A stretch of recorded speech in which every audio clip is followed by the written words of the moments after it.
مولاي صل وسلم دائما أبدا على حبيبك خير الخلق كلهم. السلام عليكم ورحمة الله وبركاته.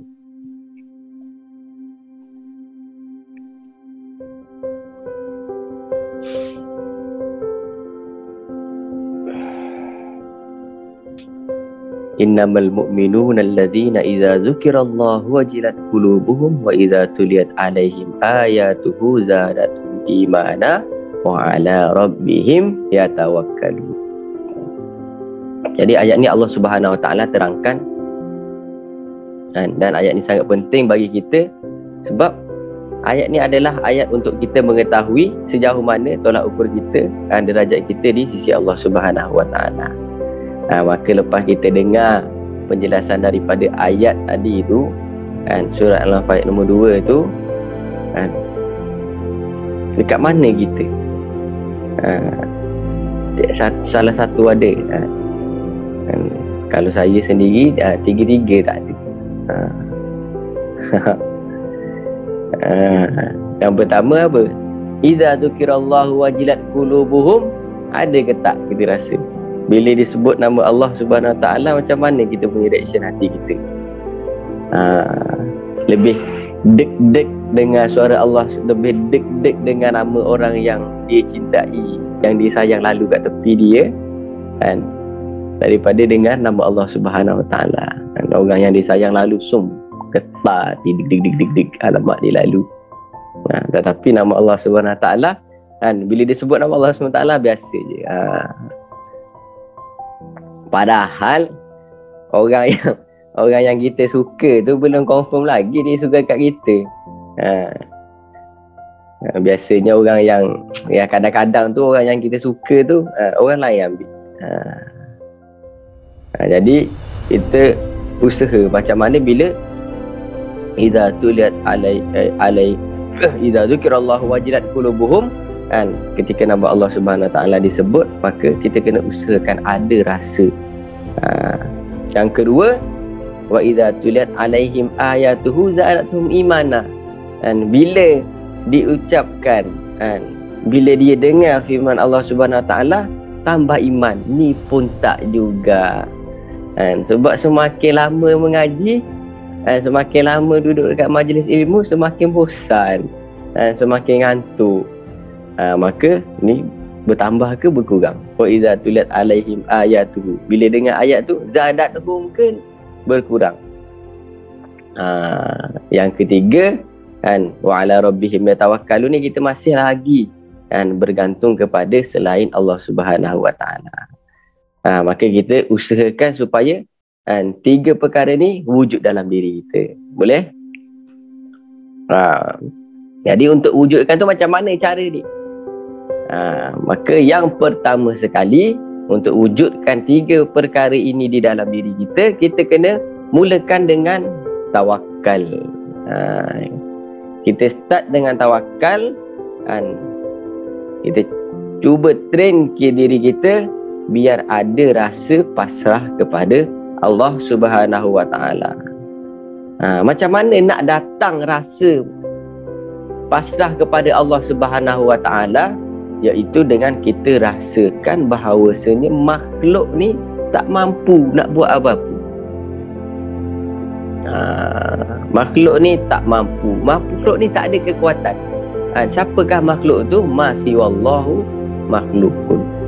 Selain Allah Subhanahu Wa Taala itu adalah makhluk. Khalik, pencipta, makhluk yang dicipta. Makhluk ni dia tak ada kekuatan, dia tak ada daya upaya, tak dapat bergerak, dia tak boleh nak menulis, dia tak boleh nak mendengar, dia tak boleh nak melihat. Yang mampu siapa? Allah Subhanahu Wa Taala. Ada orang kata, Ustaz, saya tengok kawan saya ni, dia mampu je buat, dia boleh bagi saya duit, dia mampu nak ada kekuatan, dia boleh pukul saya, dia boleh cintakan saya, dia boleh sayangkan saya. Bermakna makhluk pun mampu. Sebenarnya tidak. Makhluk tu dia tak mampu buat apa-apa. Kan? Kita kena faham bahawasanya makhluk ini digerakkan oleh Allah Subhanahu Wa Taala. Lembutnya pengaturan Allah Subhanahu Wa Taala, sebab Allah Subhanahu Wa Taala ni zat yang maha al-latif, zat yang maha lembut. Lembutnya Allah Subhanahu Wa Taala ni sampaikan makhluk ni digerakkan oleh Allah Subhanahu Wa Taala sendiri tak terasa. Perasaan dia ni semua dari hasil dia. Saya jadi macam ni sebab saya usaha. Sebab letih saya, penat lelah saya. Padahal kalau manusia ni dia nak berfikir, dia nak renungkan, dia nak duduk sekejap, dia nak renungkan, dia nak fikirkan, maka dia akan sedar bahawasanya semua ini datang dari Allah Subhanahu Wa Taala. Maka di dalam kitab Al-Ihya Ulumuddin, di dalam kitab Ihya Ulumuddin, kan, Imam Al-Ghazali dia menceritakan, dia gambarkan macam mana seseorang ni nak faham bahawa semua ni berada di dalam aturan Allah Subhanahu Wa Taala, berada dalam pergerakan Allah Subhanahu Wa Taala yang gerakkan semua ni. Jadi Al-Imam Al-Ghazali pun menulis bahawasanya ada satu kertas putih. Dia bagi contoh, ada satu kertas putih. Maka tiba-tiba kertas kosong ni dia penuh dengan tulisan. Macam kita tengok buku ke, kertas putih ada tulisan. Maka orang pun bertanya kepada kertas, kertas, kenapa kau pergi kotorkan diri kau ni? Kenapa kamu kotorkan diri kamu dengan dakwat ni? Kamu ni dah bersih-bersih, dah cantik, putih, pergi kotorkan dengan dakwat. Kenapa? Maka kertas pun katalah, jangan marahkan saya. Saya ni kertas saja, saya tak mampu nak buat apa-apa. Tiba-tiba saya tengah duduk relax, tiba-tiba datang dakwat. Dia pergi conteng saya. Kalau tak puas hati, pergilah tanya dengan dakwat. Maka orang tu pun tanya dakwat. Dakwat, kenapa kau pergi conteng kertas? Kertas ni tak buat masalah pun dengan kau. Dia tak cari, dia tak bermusuhan pun, dia tak cari pasal pun. Kenapa awak pergi conteng dia? Kenapa pergi kotorkan kertas putih tu? Maka dakwat pun mengatakan, jangan marah saya ni dakwat je. Saya tengah duduk enjoy dengan keluarga saya, family saya duduk dalam botol, tiba-tiba datang pen celup. Kalau orang zaman dulu, pen dia kan pen yang jenis macam kayu, tak dalam bekas tu tulis kan. Zaman sekarang dakwat tu dah duduk dalam pen. Dalam kitab Ihya tu Imam Ghazali cerita macam tu. Jadi dia ambil celup, dia ambil saya tengah duduk dengan family saya tu, dia ambil saya, dia pergi conteng kat kertas, pergi tulis kat kertas. Kalau nak marah, jangan marah saya. Pergilah tanya pen tu. Dia yang tarik sedut saya dalam bekas tu, pergi conteng. Maka dia pun bertanyalah kepada pen. Tanya kepada pen, pen, kenapa kau pergi sedut dakwat, lepas tu pergi conteng kertas tu? Dia dah elok-elok putih, kau pergi conteng kenapa? Maka dakwat pun, maka pen pun, dia pun kata, ya Allah, saya ni pen saja, saya tak mampu nak buat apa-apa. Saya dulu asal duduk kat pokok, duduk dengan kawan-kawan saya, tiba-tiba datang tangan, dia pergi gergaji saya, dia bentukkan saya jadi pen. Lepas tu dia celup saya dalam botol dakwat, pergi conteng kertas. Jangan marah saya. Pergilah marah tangan kalau tak puas hati. Saya nak marah je. Lepas tu dia pun katalah, pergilah jumpa dengan tangan. Tangan, kenapa kau pergi gergaji kayu tu? Kenapa kau pergi buat apa nama dia jadi pen, pergi celup kat sini, lepas tu buat foto kertas. Maka dia mengatakan, tangan mengatakan, kau tahu tak aku ni daripada apa? Kan? Tangan ni mix daripada tulang dan daging. Pernah ke tengok tulang dengan daging ni dia boleh bergerak dengan sendirinya? Tangan tak dapat nak gerak, kecuali ada tiba-tiba ada kudrat, ada kekuatan yang menggerakkan tangan. Maka ketika ada kudrat untuk menggerakkan tangan, maka saya bergerak. Saya pergilah ambil gergaji potong. Kalau nak marah, jangan marah saya, marah kudrat. Kenapa kudrat ni suruh tangan saya bergerak? Kalau kudrat tak suruh tangan saya bergerak, saya tak bergerak. Sebab saya diam je tangan. Kita tengok orang yang ada kudrat, orang yang kena stroke, contoh dia tak ada kudrat untuk gerakkan tangan dia, macam mana dia nak bergerak? Maka dia pun bertanya kepada kudrat, kudrat, yang demikian tu. Lepas tu kudrat pun mengatakan, jangan salahkan saya cuma kudrat sahaja.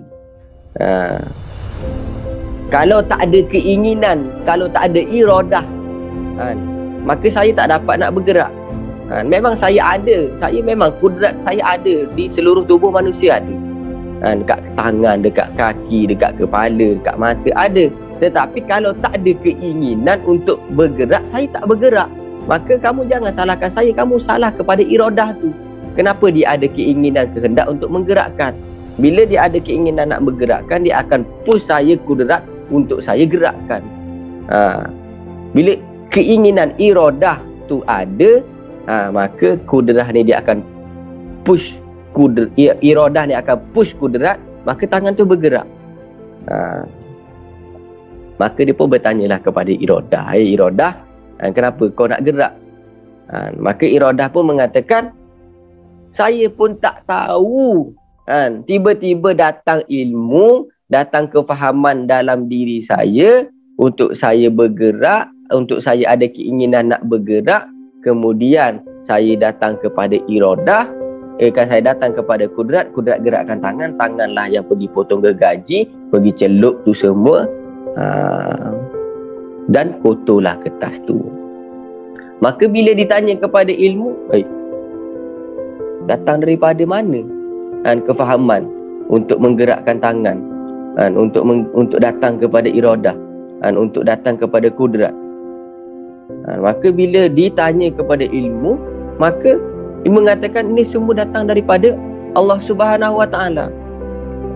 Maka apabila manusia ni faham bahawasanya diri dia sendiri pun dia tak mampu nak gerakkan, semua datang daripada Allah Subhanahu Wa Taala. Mungkinkah dia nak berbuat zalim? Maka apabila dia ni faham bahawasanya untuk gerakkan pen saja tu pun itu datang daripada ilmu Allah Subhanahu Wa Taala. Semua datang daripada Allah Subhanahu Wa Taala. Jadi makhluk ni tak dapat buat apa-apa. Perasaan kita je, kita yang gerakkan tangan. Tetapi sebenarnya itulah jalan pergerakan tangan kita tu. Ada namanya ilmu, ada namanya iradah, ada namanya kudrat, baru berjalan. Bila tak ada salah satu, maka tak bergerak. Contoh sekarang, kau orang duduk dekat atas kursi, ada ke iradah, keinginan nak bangun, walaupun ada kudrat untuk bangun, tetapi tidak ada keinginan untuk bangun, tak bangun. Betul? Tetapi apabila datang ilmu Allah Subhanahu Wa Taala, nak bangunlah, pun bangun. Macam itulah kehidupan kita setting oleh Allah Subhanahu Wa Taala. Maka kita jangan rasa bahawasanya semua kita, jari-jari kita gerakkan. Sebab tu semua apa yang terjadi ni semua di ilmunya Allah Subhanahu Wa Taala. Kalau tak ada salah satu, tak dapat. Kita ada keinginan, ada iradah, tetapi tidak ada kudrat, tak boleh. Orang stroke, faham? Dia ada keinginan nak gerakkan badan dia, tapi dia stroke, tak boleh gerak. Dalam ilmu Allah, dia tak boleh gerak. Jadi semua datang dari Allah Subhanahu Wa Taala. Maka sebab tu kita kadang kita pernah tak kita terbayang, kita berfikir, ada orang suka pedas, Ada orang suka masam, ada orang yang suka belacan, ada tak suka belacan. Datang daripada mana tu perasaan tu? Ini semua datang daripada ilmu Allah Subhanahu Wa Taala. So bila semua kita dah tahu, kita dah faham bahawa semua datang daripada Allah Subhanahu Wa Taala, maka apa yang akan terjadi? Yang akan terjadi bahawasanya dia akan rasa tenang. Sebab dia boleh pasrahkan semua dah urusan kepada Allah Subhanahu Wa Taala. Dia tahu kan sakit datang dari Allah Subhanahu Wa Taala, ni datang daripada Allah Subhanahu Wa Taala, maka dia boleh pasrah kan, dia boleh tawakal.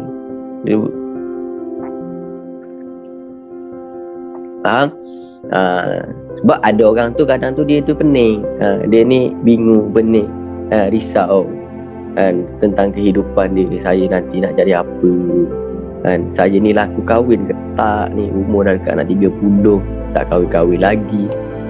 Jangan risau, semua tu dalam ilmu Allah Subhanahu Wa Taala. Kalau Allah Subhanahu Wa Taala dah letakkan rasa cinta kepada seseorang untuk cinta kepada kamu, settle masalah. Hitam ke putih ke, gigi pergi ke depan ke, hidung naik ke atas ke, kalau Allah dah letakkan ilmu Allah kepada someone untuk sayang kepada awak, boleh buat apa? Buktinya ramai je orang yang tak handsome laku, ramai je orang yang tak cantik lebih laku. Faham? Jadi semua itu datang dari ilmu Allah Subhanahu Wa Taala. So bila kita dah ada faham bahawasanya makhluk tak dapat buat apa-apa, semua datang daripada Allah Subhanahu Wa Taala, so kita akan dapat cara untuk bertawakal, pasrah kepada Allah Subhanahu Wa Taala.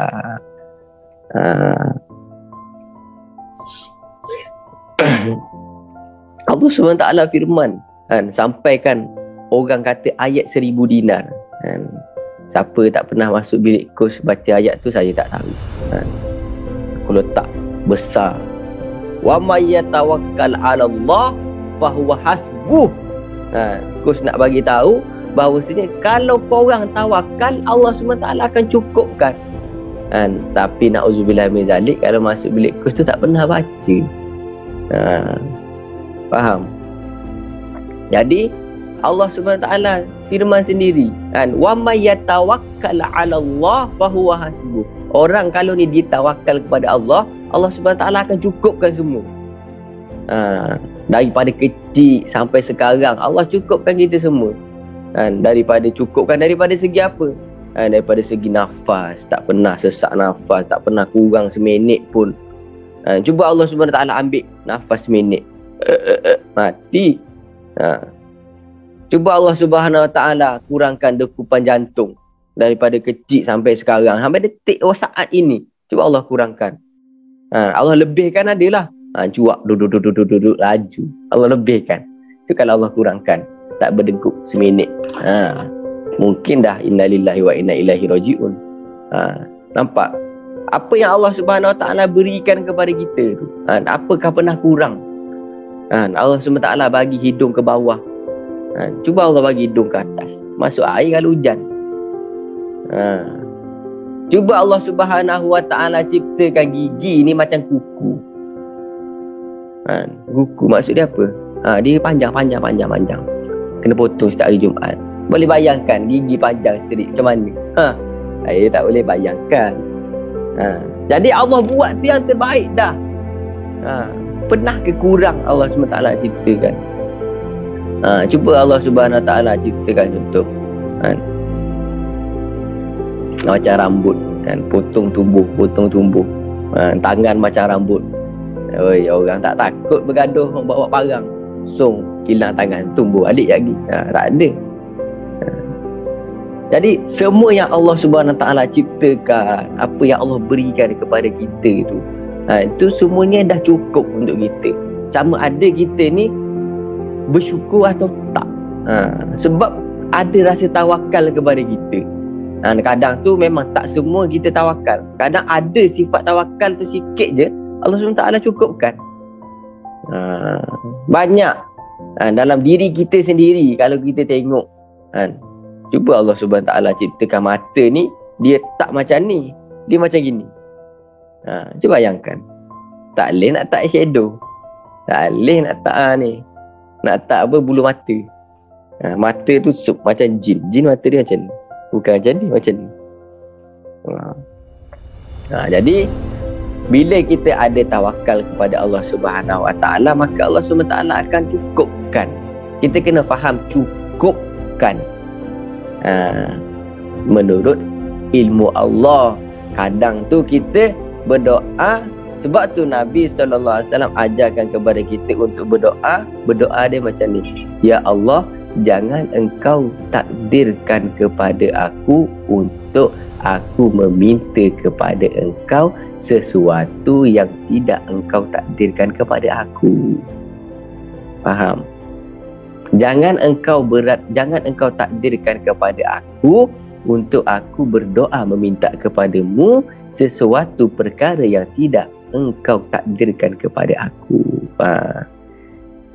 So bila kita minta kepada Allah Subhanahu Wa Taala sesuatu yang tidak ditakdirkan kepada kita, so maka apa yang akan terjadi? Kita akan kecewa. Maka bila berdoa minta kepada Allah, ya Allah, berikanlah apa yang engkau takdirkan kepada aku, dan jangan engkau berikan aku keinginan untuk meminta apa yang tidak ditakdirkan kepada aku. Boleh bayangkan, ya Allah, jodohkan aku dengan si Fulanah. Tahu-tahu tak jadi. Stres bos. Faham? Ya Allah, nak Porsche. Tahu-tahu tak dapat. Ya Allah, nak ni tak dapat. Jangan doa tu. Doa tu perkara yang maka Nabi ajar doa kepada Allah, minta supaya Allah berikan ilham kepada kita meminta sesuatu yang ditakdirkan kepada kita. Maka kita akan happy. Sebab apa yang Allah beri itu menurut ilmu Allah Subhanahu Wa Taala. Allah akan beri menurut kecukupan kita, bukan keinginan kita.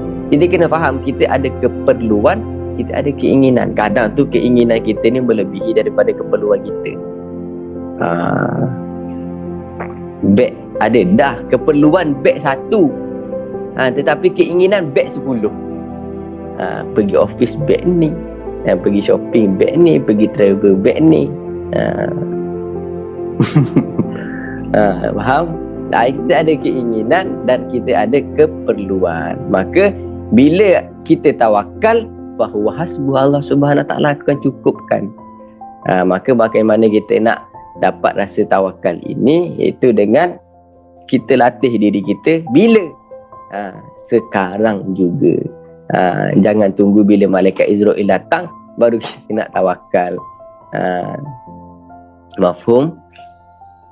Maulaya salli wa sallim daiman abada ala habibika khairil khalqi kullihim huwal habibul ladzi turja syafa'atuhu li kulli hawlin minal ahwali muhtahimi ya rabbi bil mustafa balli maqasidana ifir lana ma madaya wasi'al karami ya arhamar rahimin ya arhamar rahimin ya arhamar rahimin farrij 'alal muslimin.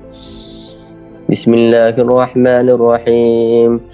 Ya Rabbana a'tarafna bi annana aqtarafna wa ananna asrafna ala ladha asrafna fatub alayna taubatan taghsil kulli haubatan wastur lana al-awrati wa aminir rawati ya Rabbana a'tarafna bi annana aqtarafna wa ananna asrafna ala ladha asrafna waghfir li walidina rabbi wa mauludina والآل والإخوان والسائر الخلان